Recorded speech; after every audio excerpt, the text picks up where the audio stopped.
Eh, yo creo que si hacemos una encuesta a los padres de familia y les preguntamos que si quieren que sus hijos sean autónomos, autosuficientes, que puedan resolver las cosas por sí mismos, proactivos y demás, pues es que el 99,9% te van a decir que sí, Claro. pero no es que la mayoría de los papás hagan las cosas que se tienen que hacer para que los hijos formen autonomía. Y aquí sí podemos ver, y lo digo esto sin generalizar, porque seguramente hay muchos papás que sí tienen una visión clara sobre cómo formar la autonomía en los hijos, cómo dejar que vivan las experiencias que les toca vivir, precisamente para que ellos aprendan a resolverlas por sí mismos. Sin embargo, hay una gran cantidad de papás que parece ser que en la práctica quisieran todo lo contrario. Más bien quisieran que la vida de sus hijos esté controlada por ellos, Sí. porque hay muchísimos papás que son muy ansiosos y ven con cierta ansiedad esto de cómo debe estar ordenada la vida de mis hijos, qué cosas debe vivir, qué cosas no, qué cosas le pueden pasar, qué cosas le tienen que pasar, qué cosas por ningún motivo voy a permitir que le pasen. Entonces son papás que están interviniendo constantemente, le hacen la agenda a los niños y ahora tenemos a muchísimos niños que viven con la agenda llena. Los niños ya no tienen tiempo libre y es curioso, pero un principio de autonomía va por ahí. Necesitas tener tiempo tan libre como que no sepas qué hacer con él. Claro. Y hoy a muchos niños ya no se les da la oportunidad de eso. No, fíjate que los papás, sin duda, a partir del miedo, de la inseguridad, de su propia incapacidad para convivir con sus sentimientos, entonces tratan de evitar cualquier situación que les provoque angustia, ansiedad o estrés. Y el crecimiento de los hijos les provoca esto. La autonomía de los hijos es un proceso que lleva riesgos. Por lo tanto, los papás no están dispuestos a sufrirlos. Los papás les encanta, les digo yo, los papás se preparan para ser choferes de sus hijos. O sea, una buena labor de ellos es de choferearle a los niños. Pero a ver, son Este, choferes, asistentes y managers, ¿no? Son como el manager. El niño es claro, un pequeño rockstar es un rockstar, claro. al que hay que adorar, al que hay que idolatrar. Siempre y, es lo máximo y, y está bien, pero el y papá es como el manager del hay rockstar. que conseguirle todo. Hay que Sí, conseguirle claro, todo al niño. O sea, como el un niño voltea manager. como un manager, sí, de estos ¿Eh? de artistas, porque el niño no es capaz de salir a conseguir lo propio a la calle, ni mucho menos sabe ni siquiera cómo conseguir una aspirina, vamos a decir así. O Uh sea, -huh. cualquier cosa que le suceda lo transmite a los papás. Y entonces los papás se lo resuelven inmediatamente sin dar explicaciones. Y los niños pues ahí van viviendo precisamente como sultanes, así, y luego los papás en muchos casos se lo transmiten a sus propios papás. O sea, entonces se hace una cadena de que los abuelos siguen cargando con todos los chicos, ¿no? Con el hijo y con los nietos. Sin duda, te digo, yo creo que es un problema muy serio la autonomía, porque es la forma en la que los chicos van a desarrollar herramientas para poder desenvolverse en su entorno, para poder comunicarse efectivamente, claramente con los demás, para poder animarse. O sea, porque en el juego el riesgo es fundamental, ¿no? Y en la vida el riesgo es fundamental y la autonomía conlleva riesgos. Uh -huh. Los papás creen que cuando su hijo sale a la calle no va a regresar nunca. Y sabemos perfectamente que todos regresan, sobre todo los niños, ¿no? O sea, podemos pensar en algún tipo de riesgo que hay en la ciudad, pero para los niños todos vuelven. Pero los papás, acuérdate que creen que están viviendo, ya no digamos en Beirut, antes era en Beirut, ahora sería en Afganistán. O sea, piensan que su hijo va a salir y va a caminar al parque y ahí lo van a hacer. Y entonces se mudan a estos desarrollos residenciales donde una vez más, reducen los riesgos, pero por supuesto reducen la autonomía, ¿no? Están los niños viviendo en un campo de concentración, ahí con otros presos, en donde también están alejados de la realidad y del crecimiento es sano, ¿no? Del sano crecimiento, que es el crecimiento autónomo, donde los niños pueden salir. Fíjate que nosotros hablamos mucho y últimamente más en el proyecto que llevamos de la autonomía de movimiento, que esa es una de las cosas que los niños han perdido prácticamente al 100%. No sé si sabías, en los años 70 los niños en general iban a la escuela solos. Estamos hablando de primaria. El 90% de los niños iban a la escuela solos. ¿Sabes que hoy día estamos hablando de menos del 1%? En cierta clase social, por supuesto. Hay clases sociales en las que siguen yendo solos a todos lados. Ahí hay una gran diferencia entre las clases populares y las clases económicas más altas, donde los niños han sufrido mucho más la autonomía. Y Sí, tienen edad legal, pero no tienen capacidad para eso. Y es como una paradoja, ¿no? Tienen la edad para tomar decisiones y luego quieren que de la prepa ya decidan qué carrera van a tomar, no, hombre, pobres. imagínate nada más, qué cosa más difícil. Ahora, algo cambió, porque tú haces este referente a los setentas y los niños que en su gran mayoría iban solos a la escuela, y de pronto eso se acaba. ¿Y en dónde se produce el gran cambio? ¿Por qué? Porque de pronto el espectro dominante es el del miedo. Hoy los papás viven con un miedo constante de que le pase algo malo a los niños. Y es un nivel de miedo que por ahí en los años 70, en los 80, en los años en los que nosotros vivimos nuestra infancia, pues no existía. Así es. Yo me iba solo a la escuela. Yo era de esos niños que se iban solos a la escuela y no recuerdo a mi mamá preocupada pensando todos los días preguntándose si habré llegado o llamando a la escuela para preguntar si ya estoy ahí, estoy bien. No, para nada. Salía a las, qué sé yo, a las 7 de la mañana, regresaba a las 2:30, 3 de la tarde, y en todo ese tiempo no había ni una llamada, ni me tenía que No, reportar, ni nada. Pero esas eran las infancias de los 70s y los 80s. Me imagino que en los 90s, pues la cosa podía ir por ahí más o menos, pero de pronto algo empezó a cambiar y hoy llegamos a una etapa en la que los papás ven la autonomía de sus hijos como un lujo, como un privilegio que estaría muy bien, estaría increíble poder dejarlo, pero no me atrevo. Pero es sí, que algo me asusta y claro. es toda la información que vemos en redes sociales, porque si hablas con los padres de familia, ellos te van a decir, es que el país antes no era tan peligroso. Sí, Ujú. pero si nos vamos a los países donde la seguridad no es un problema, países como Austria, por ejemplo, o algunas comunidades, algunos pueblos chicos de Alemania, de España, sucede exactamente lo mismo. En Europa es el mismo fenómeno de que los niños ya perdieron autonomía y que los padres sobreprotegen a los hijos, sí, es lo mismo. En los pueblos pequeños se pueden hacer esfuerzos, pero en las ciudades ya es muy difícil darle marcha atrás a esto, Mm. porque aparte, acá sucede un problema. Si hablamos de que los niños vayan a la escuela solos, el problema hoy día es que los papás de repente tienen a los hijos en unas escuelas que, bueno, que tardan una hora en llegar los papás, incluso en el Cierto. automóvil. Ya por ahí ya es un problema. Si fuéramos como en Estados Unidos, que tienes que ir a la escuela en el distrito que te corresponde, pues pudiera haber algún cambio. Pero, ¿sabes que parece ser que todo empieza a cambiar precisamente en 80s y 90s? En 90s ya estamos en unos niveles muy bajos de autonomía de los niños y esto es cuando el trabajo empieza a ser mucho más demandante.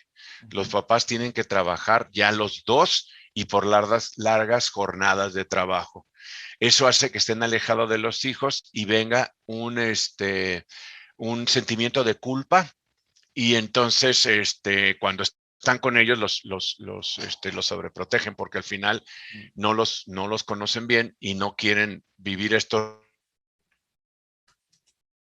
riesgos porque no saben cuáles son los riesgos, ¿no? Entonces no los dejan ser. Por eso celebran, Juan Pablo, decisiones como la de la escuela de ponerlos a hacer un montón de cosas por la tarde, porque de esa manera pueden estar en actividades supervisadas, como clases o tareas, ¿no? Tarde, Sí. entonces les viene muy bien a los papás. Sin embargo, hay algo que creo yo que está más allá de la transformación del trabajo. Digo, sí, creo yo que cuando los papás tienen que trabajar más, pues se tienen que dividir entre responder a todo lo que el trabajo les exige y mantener el nivel de control que quieren mantener en torno a los hijos.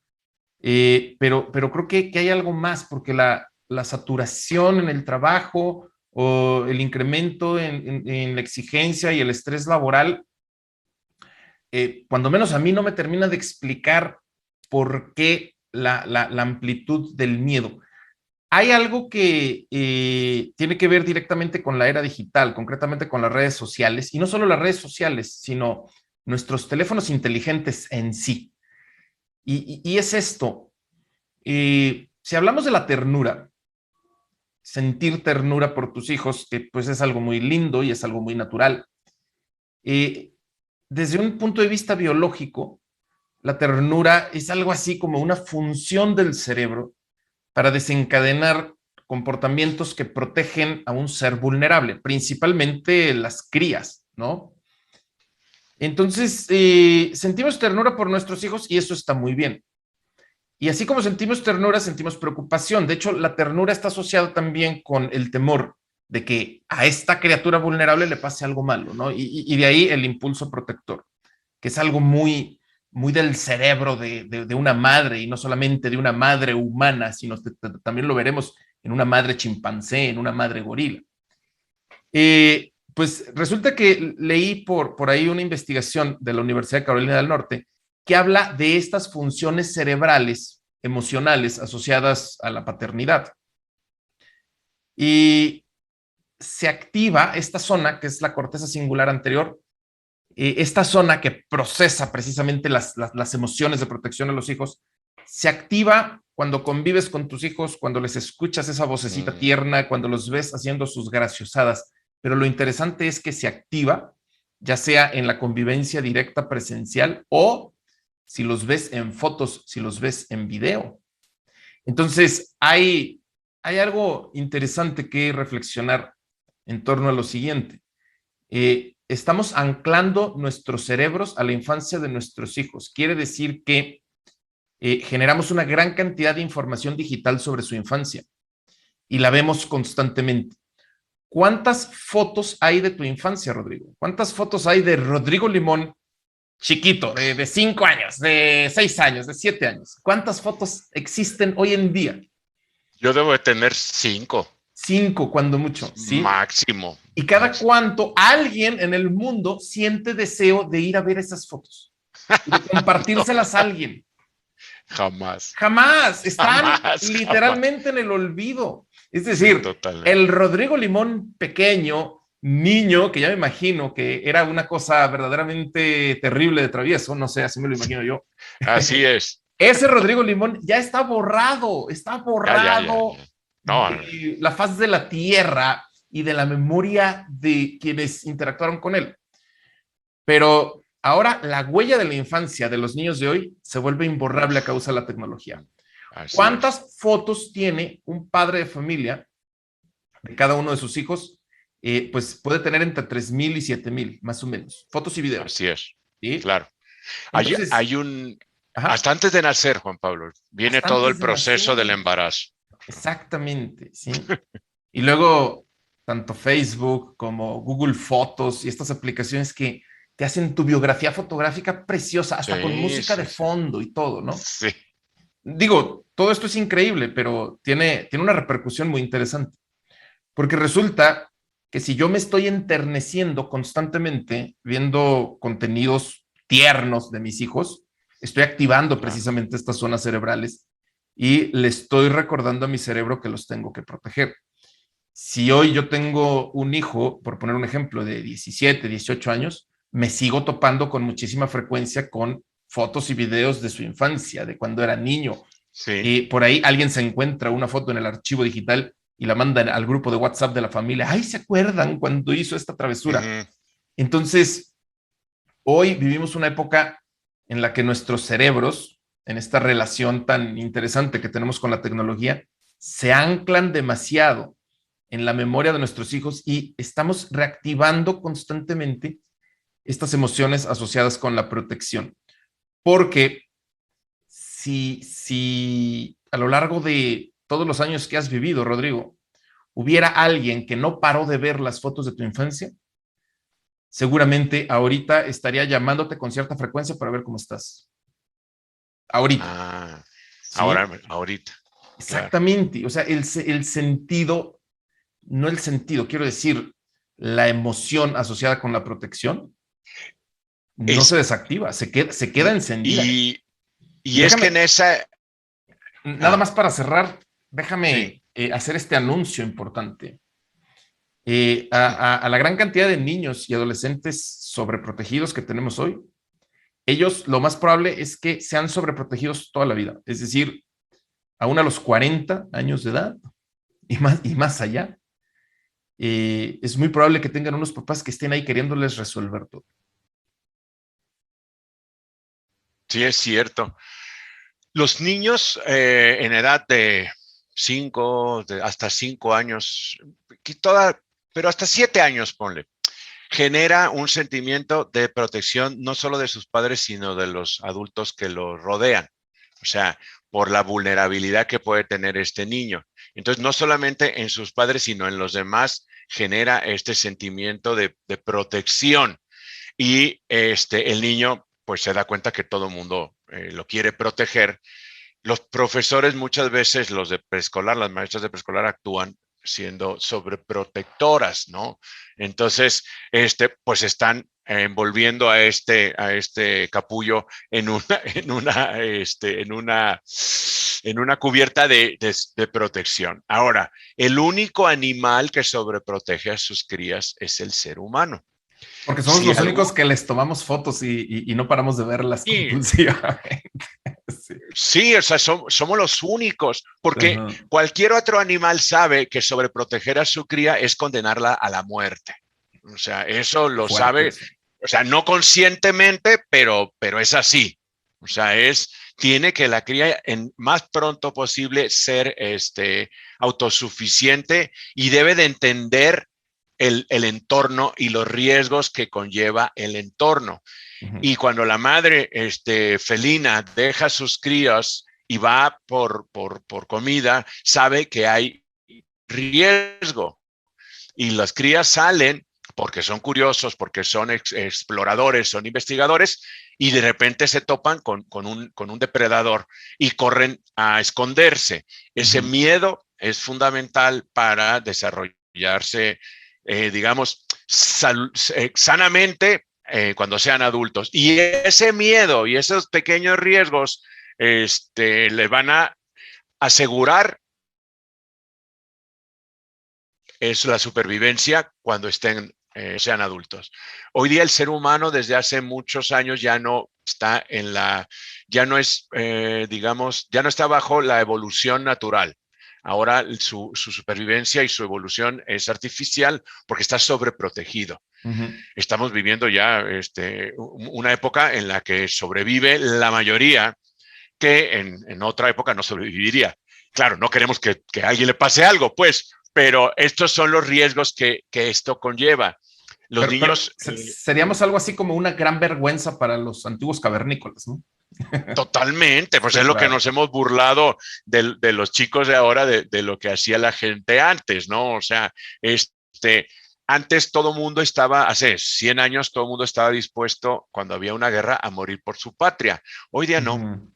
Hoy día contratamos gente para que vaya y cuando regresa, pues ni agradecido es ninguno de ellos. No, bueno, es que Hasta la cuando tienes Netflix, YouTube, videojuegos y demás, la patria qué flojera da pensar en esas cosas, ¿no? Claro que no, por supuesto que no vas a pensar en este tipo de estas tonterías de la guerra y el honor, ¿no? Bueno, entonces, sí, los papás ya no permiten a que los hijos investiguen, que exploren, que paguen las consecuencias de vivir, ¿no? Vuelvo a repetir la frase de que los están matando con tal de que no se mueran.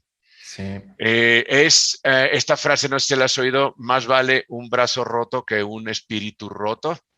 Y esa tiene que ver con los riesgos del juego. El juego conlleva riesgos y estos riesgos, por supuesto, van desde lastimaduras hasta huesos rotos.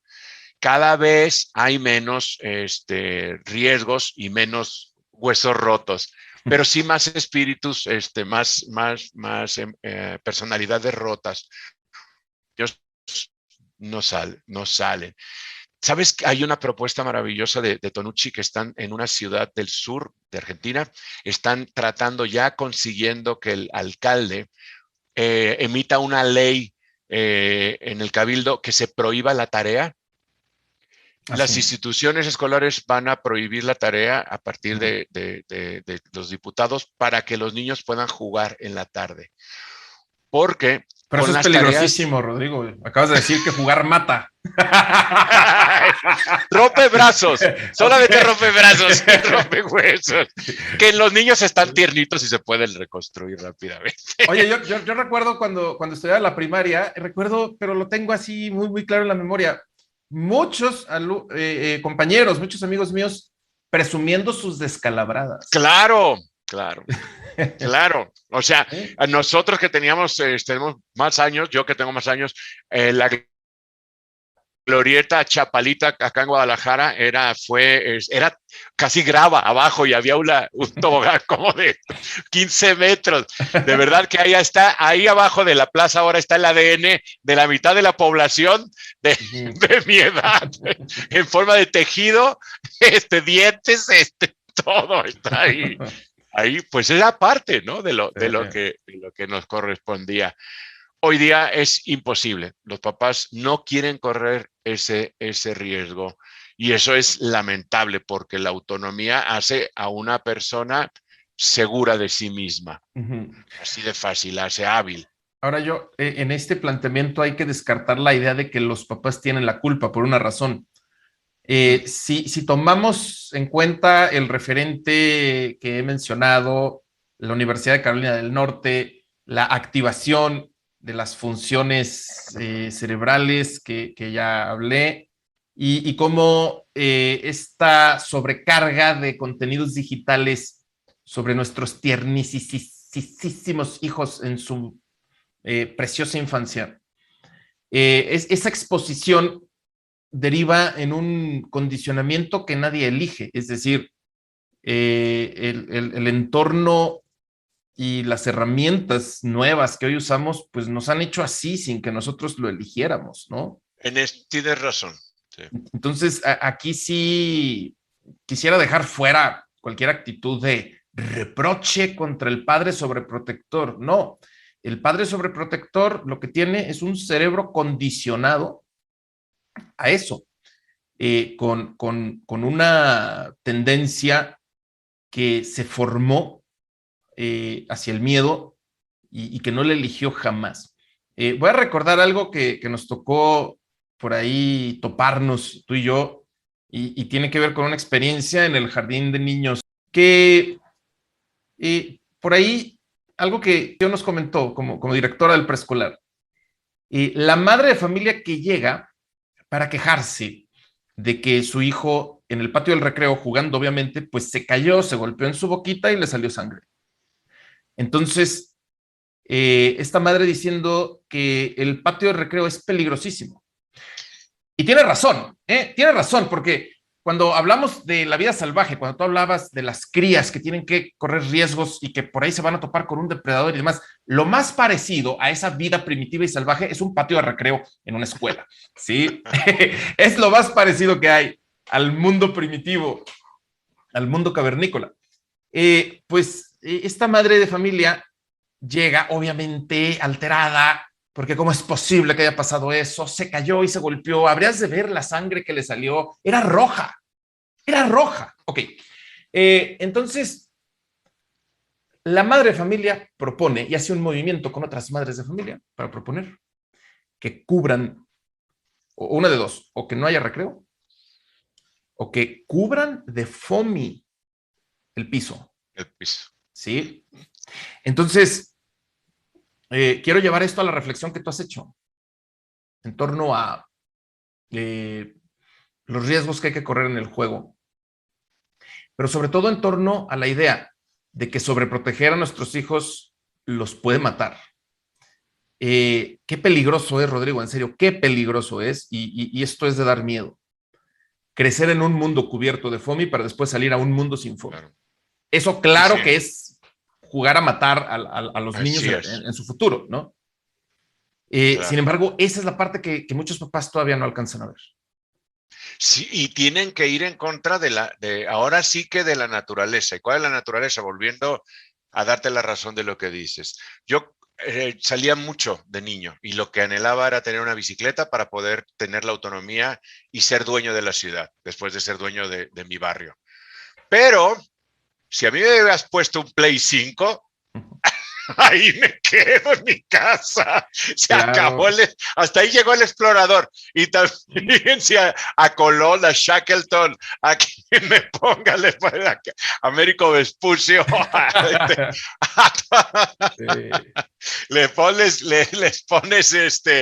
un Play 5, no se hubiera descubierto nada, o sea, estarían todos en su casa. Qué interesante, al final lo que vives en un videojuego es la simulación del riesgo, es la simulación Exacto. De la exploración, la curiosidad, y el jugador puede llegar a sentir la amenaza de lo que está sucediendo con su personaje en el videojuego, ¿no? Pero al final sabes que estás a salvo y que tu personaje puede morir y que a ti no te va a pasar nada. Y tienes el botón de escape, o sea. Sí, exactamente. Y también, si no logras el objetivo, pues puedes poner otro juego más fácil y ya. Sí, es que este tema de la autonomía tiene que ver con el juego, tiene que ver con todo. Luego tiene que ver también, que los chicos no puedan salir, tiene que ver con los riesgos que tienen a encontrarse con otras personas que no son peligrosos, sino que son otros chicos del barrio, que son otras personas de ahí, y entonces empiezan tampoco a desarrollar habilidades de comunicación para enfrentarse a ellos y para enfrentarse a los conflictos. Yo recuerdo que nosotros íbamos al club y teníamos que, o lo mismo en la escuela, teníamos que jugar por la cancha. No sé si te pasó alguna vez que el que perdía se iba y empezabas a retar y todo esto. Hoy día en las escuelas no, en las escuelas regulan esos espacios también y quieren ser equitativos. Ah, no, ustedes ya jugaron, ahora ustedes van a jugar, o sea, empiezan a regular y no dejar que el chico se regule ni que el grupo se autorregule. Y tampoco los dejan que tomen decisiones en un consejo porque no saben armar un consejo los adultos. Entonces, lo que acaban haciendo es decir a cada uno lo que debe de hacer. Y el confinamiento nos echó todavía más para atrás dentro de la autonomía, porque entonces estábamos realmente en un espacio confinados con la ley de los tres poderes juntos, o sea que era el ejecutivo, el legislativo y el judicial, ahí en voz del papá o de la mamá, y te fregabas, no tenías a dónde irte. Ya, adiós. Al menos en la escuela te encontrabas con otro rey, o al menos hay un virrey o alguien ahí. Pero en casa no, en casa tenías los tres poderes actuando en la misma dirección. Y lo importante que es que los niños tengan espacios donde los papás no estén. Totalmente. La autonomía tiene que ver estar lejos de los adultos. Lo ideal es para el desarrollo es que el niño pueda salir a la calle solo, pueda vivir las experiencias solo, pueda regresar a casa, contar lo que él cree que es conveniente y callarse lo que no. Sí, Es claro. parte del crecimiento, ¿no? Hoy día no sucede eso, ¿no? O Ujú. sea, es esta situación cuando el papá decide que la calle es demasiado peligrosa para el hijo, vamos a pensar como le dice Tonucci, imaginemos al primer papá que dijo la calle es muy peligrosa para ti y entonces le dijo el niño, bueno, está bien, y entonces le dice, vamos, ahora ya vamos a salir juntos y lo toma de la mano. Tomar de la mano puede ser un acto de amor o puede ser un grillete. Ujú. Entonces lo toma de la mano y se paran en la puerta y el papá dice, ¿y ahora qué hacemos? Sí. Entonces el niño le dice, yo sí sé qué hacer, si me sueltas, pero así contigo no sé qué hacer. Y Exacto. entonces sale un genio de estos de universidad, de estos chicos emprendedores, Ajá. y les dice, yo les voy a poner un espacio en el que les voy a cobrar y no pueden estar los dos. Y entonces sí se acabó de arruinar las cosas Sí, porque se juntó el hambre sí, con las ganas claro. y empezamos a privatizar los espacios de juego y una vez más el adulto que autorice a qué se juega y cómo se divierten los niños. Sí, y siempre vigilando, Siempre, siempre siempre, queriéndose siempre. enterar de todo, y eso termina estorbando muchísimo en el desarrollo de la autonomía de los niños. Yo no sé, Rodrigo, ¿qué se puede esperar de una generación que crece confinada por motivos de la pandemia? Si de por sí, sin pandemia, ya teníamos una crisis en la formación de autonomía de niños y jóvenes, con la pandemia esta crisis se agudiza, se multiplica. No podemos saber cómo se va a manifestar esto en la edad adulta de muchos niños y muchos jóvenes de hoy, pero podemos estar seguros de que se va a manifestar. Se va a manifestar y va a volver a haber una división entre la clase alta y la clase baja. La clase alta Sí, va a separarse en el tema cognitivo y de aprendizaje académico, se va a separar porque sigue formándose y sigue recibiendo todo, y la clase baja se va a ver beneficiada porque esos no se quedaron confinados, esos no, siguieron saliendo. exactamente, sí. Sí, Sí, ellos, porque la protección cuesta dinero.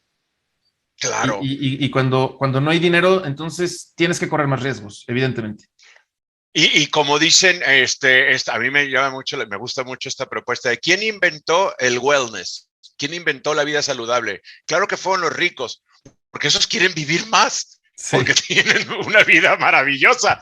Y el pobre dice, ¿qué? O sea, ¿eso qué? O sea, lo que, ya 50 años son muchos de toda esta miseria. Entonces, el rico sobreprotege porque tiene mucho que perder Sí. según él aparte pues, de todo lo que ha logrado, Ujú. vamos a decirlo entrecomillado, entonces por eso él, la vida saludable le preocupa mucho No, hombre, no. para vivir más años. ¿No? Y eso se va a poner peor, porque mira que he estado leyendo últimamente a Yuval Noah Harari y estos tres magníficos libros que son Sapiens, Homo Deus y las 21 lecciones para el libro 21. Y por ahí en su libro más futurista, que es el de Homo Deus, habla del proyecto Gilgamesh, que es eh, esta gran unión de esfuerzos científicos por prolongar la vida humana hasta, bueno, al proyecto le llaman buscar la inmortalidad, eh, que tú dices, ay, eso suena soberbio, arrogante, fantasioso, pero no creas que está tan descabellado, ¿eh? Es decir, hablaríamos de una inmortalidad como la de los elfos, ¿no? Que, digo, pueden morirse siempre a causa de la guerra, o sea, a causa de un accidente y demás, pero por enfermedad o por envejecimiento Ya no. podrías ya no. Y, y si lo ves tan imposible, resulta que si estudias los cromosomas y te das cuenta de lo que es el desgaste de la capa de telómeros, si logramos erradicar el desgaste en la capa de telómeros, erradicaríamos el envejecimiento. O sea, eso es algo que sí se puede controlar. Pero no me quiero desviar del tema. A lo que yo voy es que si llegamos a un futuro en el que punto que no alcancemos esa inmortalidad élfica, pero la ciencia sí puede en el futuro prolongar la vida humana hasta los 150 años, y no es broma, ni es exageración. Es normal que hoy siga sonando a ciencia ficción, pero hay un proyecto al que ya se le estén invirtiendo miles de millones de dólares para que eso sea realidad, y puede ser realidad. Oye, Ahora entre imagínate, 300, Rodrigo, la brecha que se va a abrir entre los que pueden pagarse así es. unos 50 años más de vida y de vida jovial, de vida en buen Sí, sí, sí. estado, ¿sí? Y los que no tienen los recursos para costearse. O sea, eso Pues es que es... hace 300 años la esperanza de vida era 30 años y ahora ya ha aumentado al 2.5%. ¿Ves? Entonces imagínate en esta proyección dentro de 250 años estarán viviendo Uh -huh. 200 años. Pero como Imagínate bien nada dices más. tú, lo que conocemos, el 5% de la población, porque todo el resto Uh -huh. va a seguir dependiendo de dónde viva, entre a 50, 60 años, ¿no? En ese contexto se viviría con más miedo. Es decir, Todavía más, todavía más todavía miedo, más. porque imagínate, o sea, si yo puedo preservar una vida de calidad, una vida jovial por tantos y tantos años, Sí, entonces mi obsesión por no morirme es mayor y mi sí, claro, obsesión claro. porque a mis hijos no les pase nada es mayor.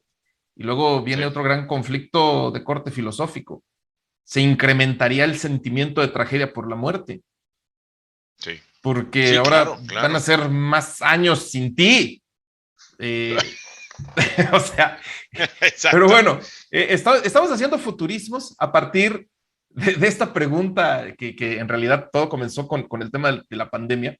¿Qué podemos esperar de una generación de niños y jóvenes que viven eh, inevitablemente más sobreprotegidos por todo el contexto que ya hablamos, esta relación entre nuestro cerebro y la tecnología que hoy usamos, además multiplicado por la pandemia?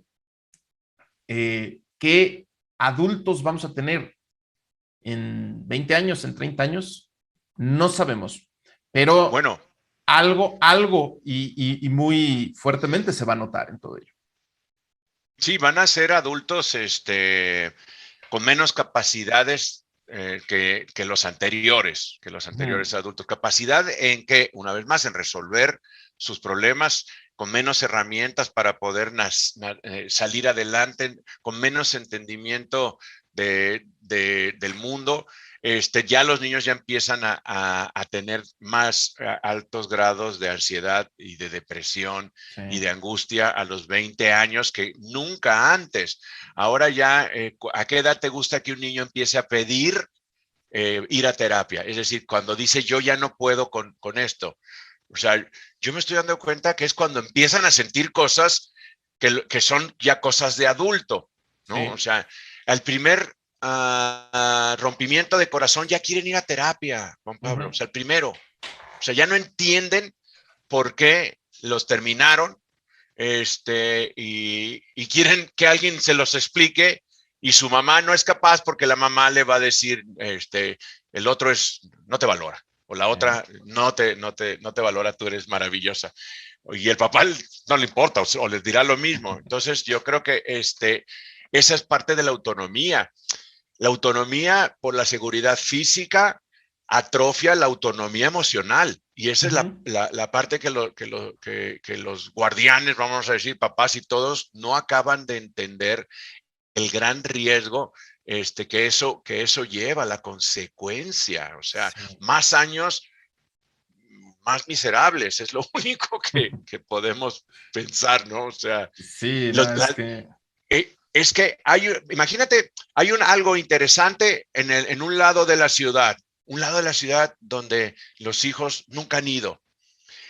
Fíjate lo que está sucediendo. Ahora en la pandemia, cuando llegó la vacunación de los chicos de 18 años, que claro, todos corrieron a vacunarse, yo te puedo asegurar que de los que están de este lado, que la gente de Guadalajara va a entender, de Ujú. este lado, de los que se fueron a vacunar, al otro lado, la mitad jamás habían ido al otro lado. O sea, Sí, porque las vacunas están en el otro lado, o sí, sea, los sí, centros de sí, sí. vacunación. Entonces, por primera vez cruzaban el arroyo, el otrora arroyo, iban a un lugar que era aterrador, que no Ujú. entendían.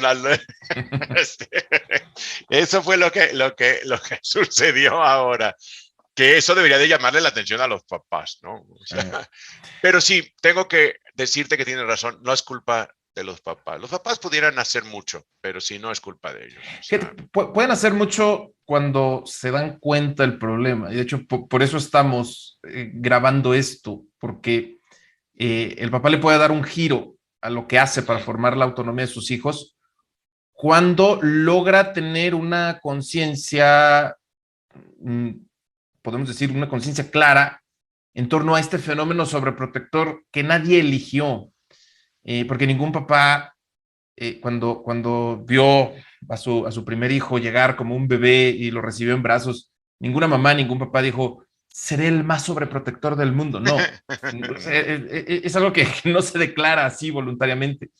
Es algo que se condiciona en la mente por muchos factores que hay en el entorno, ¿no? Eh, a ver, entonces, una ajá, cosa, a ver, ayúdame a ver en esto. Vamos a pensar, si nos remontamos a las tribus, antes la tribu intervenía en la crianza de los hijos. Y si analizamos, en algún momento la tribu tenía un ritual en el que el hijo varón alcanzaba la hombría. Y este uh-huh, ritual era un sí, gran riesgo que tenía que correr el hijo que ya venía preparado, pero este riesgo era una cacería, era una pelea, lo que sea. Si hubiera sido por la madre de este chico, este no hubiera alcanzado ese estatus en la aldea.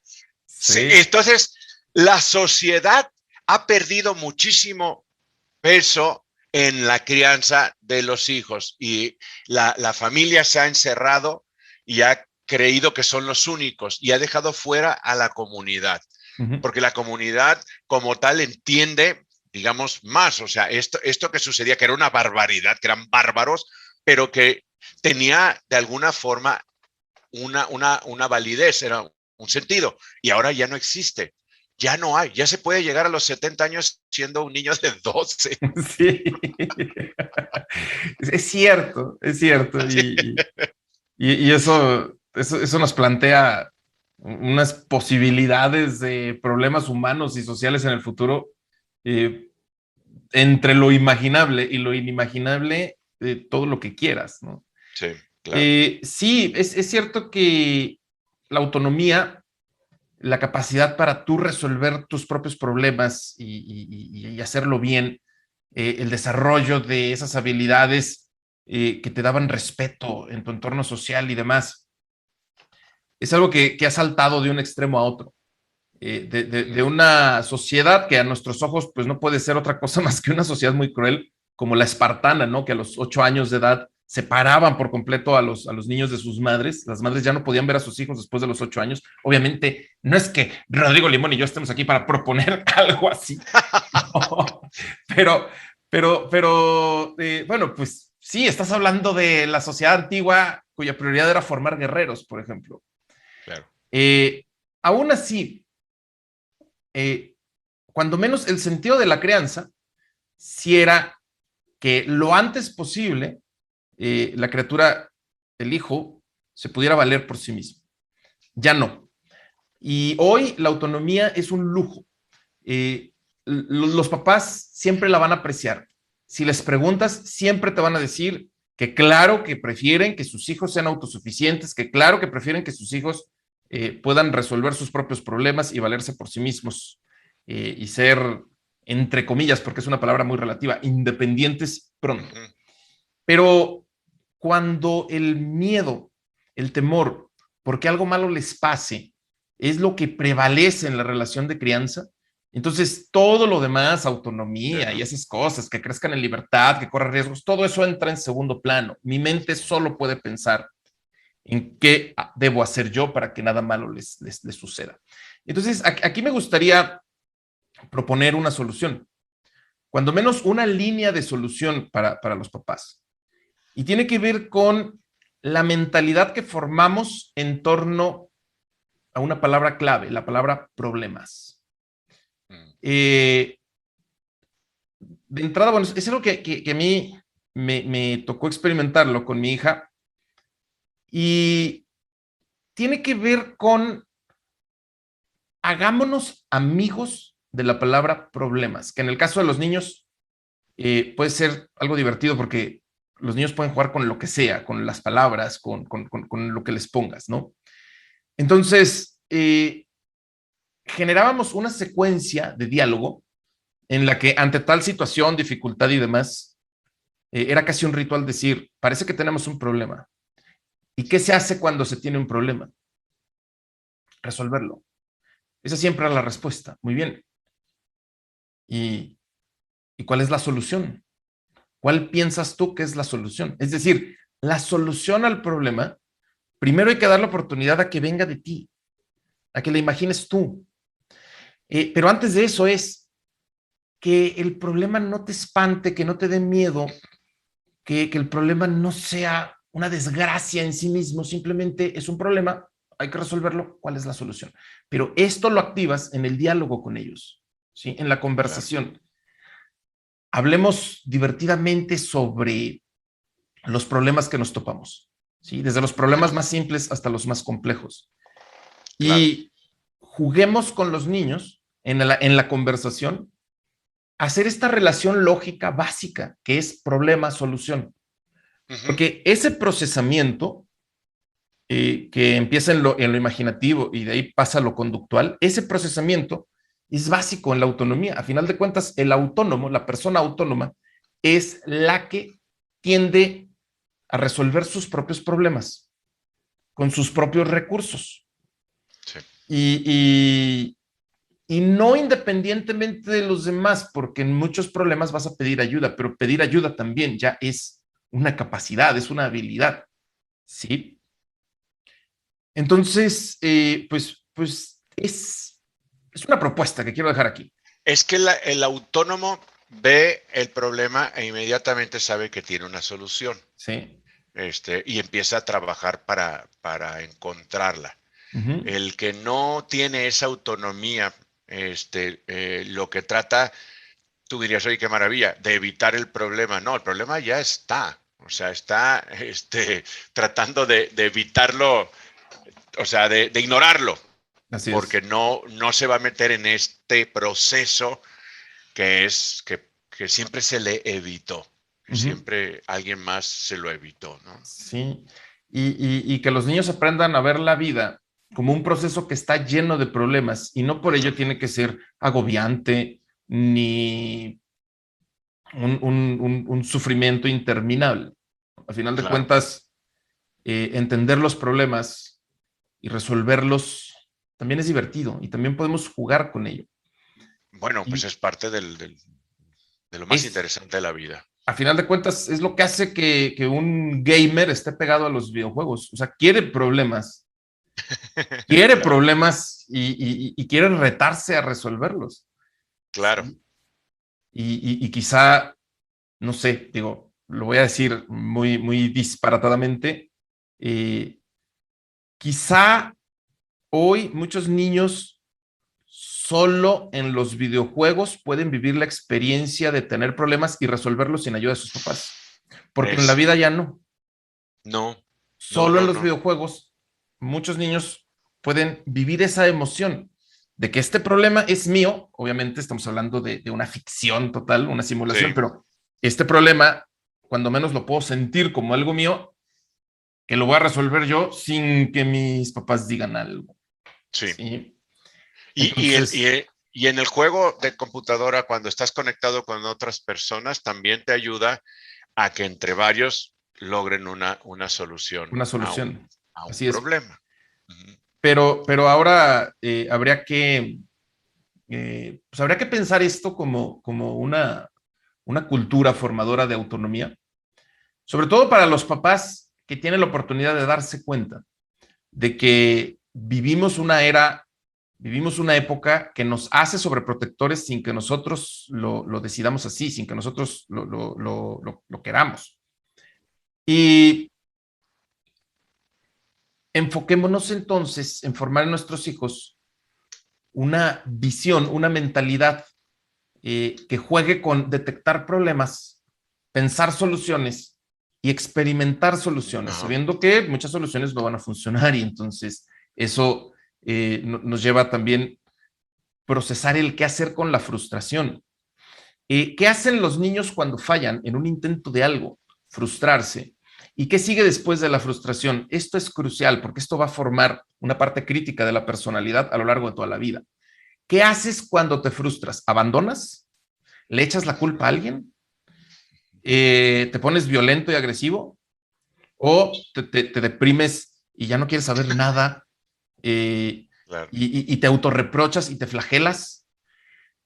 Una pregunta interesante para cada padre de familia es, ¿cuáles suelen ser las respuestas, las actitudes que asumen tus hijos Pues sí. ante la frustración? Porque esas actitudes suelen ser muy constantes a lo largo de toda la vida.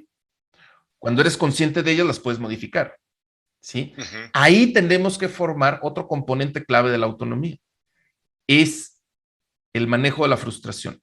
Ya vimos una solución.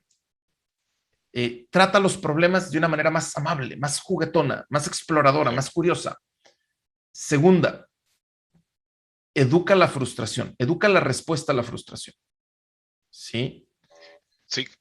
Y la convivencia con la frustración. La Pues, o sea, convivencia con la frustración sí, claro. y sobre todo la conciencia autocrítica. Sí. Los niños desde muy pequeños pueden ya empezar a hacer reflexiones autocríticas sobre cómo están reaccionando ante la frustración. Ujú. ¿Sí? Sí lo detectan, sí se dan Si cuenta. se dan cuenta, después del berrinche, ya cuando el niño está calmado, puedes reflexionar sobre el berrinche, hacerle preguntas. ¿Qué sentiste? Sí. ¿Sí? Y decirle a los niños que otras cosas que van a vivir les van a provocar estas ganas de explotar en un berrinche, ¿no? ¿A ti qué te gustaría? ¿Cómo te gustaría reaccionar cuando algo Claro. no te sale bien? Bueno, la próxima vez que algo no te salga bien, que va a ser muy pronto, porque, porque Exacto. así es la vida, ¿sí? Claro. La próxima vez que algo no te salga bien, inténtalo, solo inténtalo. Entonces, el niño ya empieza a autorregular, empieza a programar. Y el niño después evalúa si sus reacciones son algo que a él le gusta, es decir, me gusta mi manera de reaccionar a esta situación frustrante, a esta situación estresante, no me gusta. Entonces el niño se puede imaginar que hay mejores maneras de reaccionar, pero esto obviamente solo lo logra con la guía Todo de los papás. con la guía. ¿Sí? Hay una cosa que yo recomendaría a los papás, y para esto y para básicamente todo, que se preocupen menos de la opinión de otros papás. Muchas veces la autonomía se ve frustrada cuando el papá siente que va a ser juzgado. Y te pongo un caso muy claro. Un espacio de juego como un parque. Están los niños jugando y los papás cerca. Y estamos hablando de niños de preescolar.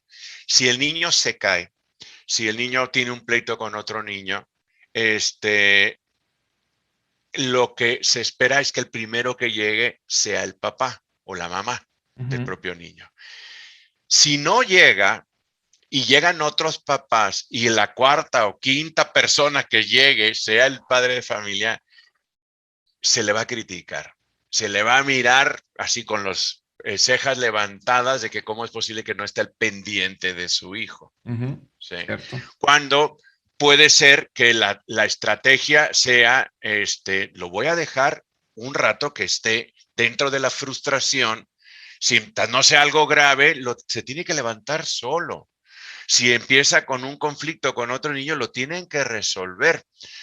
De hecho, si los otros padres fueran realmente compañeros de la comunidad, intervienen, pero no nada más. Igual que tú intervendrías si vieras algo y eres el que está más cerca. Ujú. Pero me parece terrible que el papá o la mamá sea el que esté siempre más cerca de su hijo en un patio de juegos. Sí. Deben dejarlo e irse a sentar y dejarlo más o menos lejos. O sea, y es sano para el niño que ante la primera frustración voltee, que no sean sus papás los primeros que ve.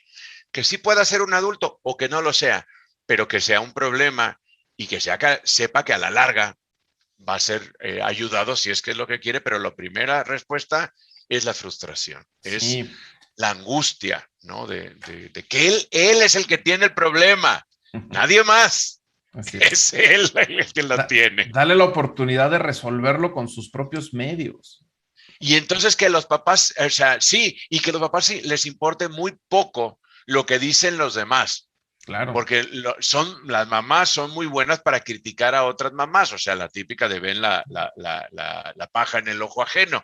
Es normal. Entonces ahí tienen las mamás y los papás que hacer un esfuerzo una vez que tomaron una decisión y dan un paso para allá y empiezan a dar más libertad a los niños. Tienen que saber que puede venir este tema por parte de otros adultos o de sus propios padres, ¿no? O sea, de la famosa abuelita. Es que mira, en una sociedad en la que prevalece esta tendencia de la sobreprotección, el que decide no ser sobreprotección va a ser señalado, va a ser Claro, reprochado, así es, ¿sí? así es.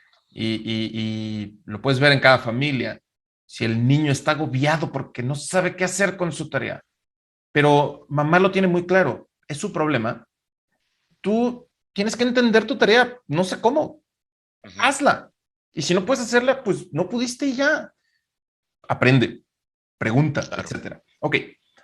Pero resulta que si el niño en el agobio por la tarea que no entiende y no sabe cómo resolver, le cuenta a la tía, entonces la tía va a ir con la hermana, o sea, la mamá del niño, y le va a decir, pero es que ¿por qué no lo ayudas?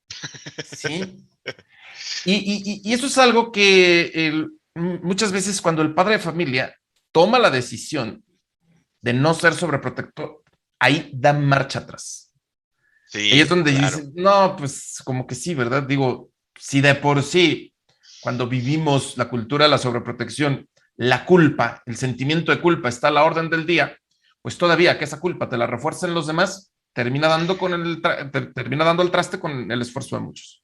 Y fíjate que ahí se le va a reprender al niño por haber tomado una decisión propositiva de buscar la solución en otro lado. Sí. Entonces, en vez de decir, el papá dice, neta, te habló, qué bien, qué maravilla. O sea, buscó una solución en otro lugar, perfecto. Ayúdale, Encontraste la solución. ayuda. Fíjate, esto va Encontraste la solución. con el juego de diálogo, con el juego de conversación que propongo. Es, tuviste un problema y tú encontraste la solución. Bien, eso es lo que te aplaudo, eso es lo que te Exactamente. recompenso. Si tú encontraste la solución. Entonces, si repites la operación, el niño va a formar una mentalidad de no tenerle miedo a los problemas, confiar que cada problema tiene una Claro. solución y saber que él la puede encontrar sin que tengan que venir mamá y papá corriendo a resolverlo todo. Y es que Y si la sí, solución te va a poner a ti como papá en una posición difícil, ahí es donde, donde puedes echar para atrás todo el avance del niño, ¿no? sí, por eso es importante invitar a los papás a que resistan el reproche social, Exacto. porque insisto, sobreprotectora es la sociedad. Cuando tú decides ya no sobreproteger, pues entérate, sabe bien que el reproche va a llegar. Me ha recordado una cita que por ahí leí en el libro de Hiperpaternidad de Eva Milet, que es un gran libro y recomiendo mucho, y tiene que ver con los niños que no se levantan.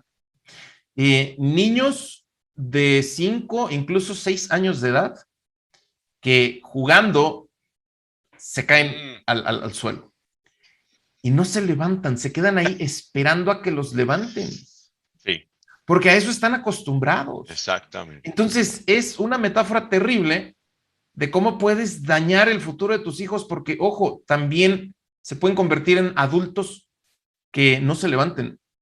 Y ya no estoy hablando de caer al suelo, estoy hablando de caer en la vida, en lo que sea, Totalmente. ¿sí? Y vivir con una mentalidad en la que al caer, cuando te sientes en el suelo, empiezas a sentir la rabia, la frustración y el reproche contra los que están a tu alrededor porque nadie te levanta. Nadie te está ayudando. Imagínate nada más. Entonces, ¿cuántos adultos de esos vamos a tener? No sé, no No sé, sé. pero hay que estar atentos a cómo evoluciona nuestra sociedad. Sí, Eh, la carrera es a largo plazo, Juan Pablo, no sí, es a corto plazo ni a evitar sufrimientos de aquí al lunes. La uh-huh, carrera es a largo plazo y darle las herramientas a los niños para que tengan una vida sana, saludable y feliz sí, y a largo feliz. plazo. A Así largo es, plazo son ellos, o sea, totalmente. sí, Pues muy bien. Entonces, el para mí el tema clave, sobre todo recuperando las ideas más importantes, es la sobreprotección no es culpa de nadie, es el efecto de una interacción de nuestro cerebro con el entorno. Respecto de lo que ya mencionamos, tecnología y las maneras también en las que nos transmitimos ideas sobre cómo tendría que ser la maternidad, la paternidad, etcétera, ¿no? Que hay que promover una relación amigable entre nuestros hijos y los problemas, así en general. Primero, una relación curiosa, que sea, mira, ahí tenemos un problema. ¿Y qué hacemos cuando tenemos un problema? Resolverlo. ¿Y cuál crees que sea la solución? Entonces el niño empieza a explorar y entre más chiquito y con más frecuencia el niño se dé cuenta que de su cabeza, de su mente, de su pensamiento pueden salir las soluciones a los problemas que vive, pues entonces cada vez le va a tener menos miedo a lo que se le presente como problema en la vida. Claro. Y con más confianza y con más seguridad va a intentar sus propias soluciones. Claro que estos son componentes fundamentales de lo que pudiéramos llamar una persona feliz, cuando menos una persona segura de sí misma, una persona que puede darse más tranquilidad en su experiencia de vida, en su día a día. Eso por un lado. Y por otro lado, había otra solución que puse sobre la mesa y ya se me olvidó. ¿Cuál era? Propuse algo y lo propuse así con mucho énfasis. La angustia. Como algo importantísimo.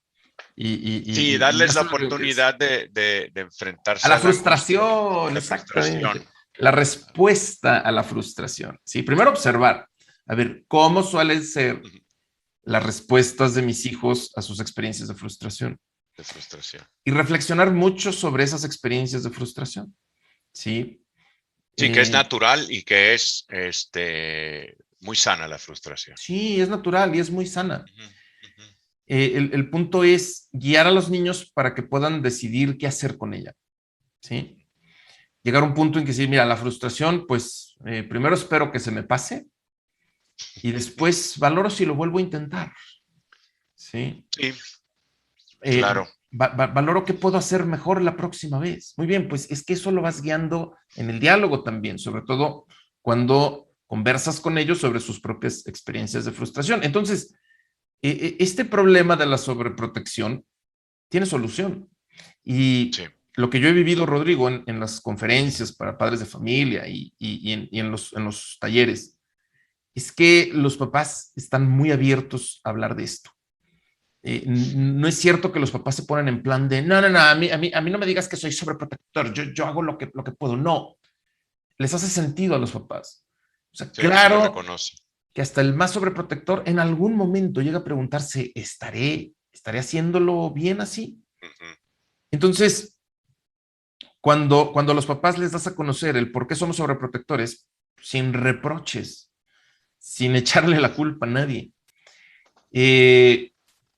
los papás eligen no serlo con mucha facilidad. Lo difícil es que cobren conciencia de cómo nos hemos hecho una sociedad sobreprotectora, ¿no? Y que se salgan de la inercia, ¿no? Que es complicado también. Así es. Muy bien, y que no se preocupen de la presión social, ¿no? Esa es la otra. Sí, no, esa es la otra. Porque hay que buscar la autonomía de los chicos y eso es fundamental para ellos. La autonomía es la libertad, o sea, es la libertad. Imagínate los niños que no se levantan de Eva Milet y que está mamá ahí, se cae la niña y está llorando en el suelo y mamá no la levanta. Muchas personas van a ver mal a mamá y van a decir, ¿por qué no la levantas? ¿Por qué no la ayudas? ¿Qué no ves que se cayó? ¿Qué clase de madre eres? Claro. Pero mamá, claro que puede responder con mucha tranquilidad. Es que ella puede levantarse sola. Sí, claro. Sí, así, con una mirada de, ¿cómo ves? Ella puede levantarse sola. Y esto solamente va a ser pues 2 o 3 veces, porque tampoco es no va a durar 4 años para entender que te tiene que levantar sola. Exactamente. Sí. Cuando le dé las 3 de la mañana ahí tirada, se va a dar cuenta que se debió haber levantado. No, déjate de eso, Rodrigo. Lo preocupante es cuando tenga, no sé, 30, 40 años de edad y se haya caído por una crisis fuerte en la vida. Claro. ¿Sí? Claro. ¿Y ahora quién me va a levantar? Ahora, ¿quién levanta a quién después de un divorcio? Sí. ¿Quién levanta a quién después de una crisis económica fuerte, después de una mala decisión? ¿Quién te levanta? Pues Sí, es que luego tienden a buscar personas que las levanten, aunque sí. sean esas personas las que las tumbaron. Entonces, así hay una relación un poquito. No, eso ya suena muy Sí, tóxico, sí. ¿no? Exacto. Eso ya Pero suena sí, muy porque al final tóxico.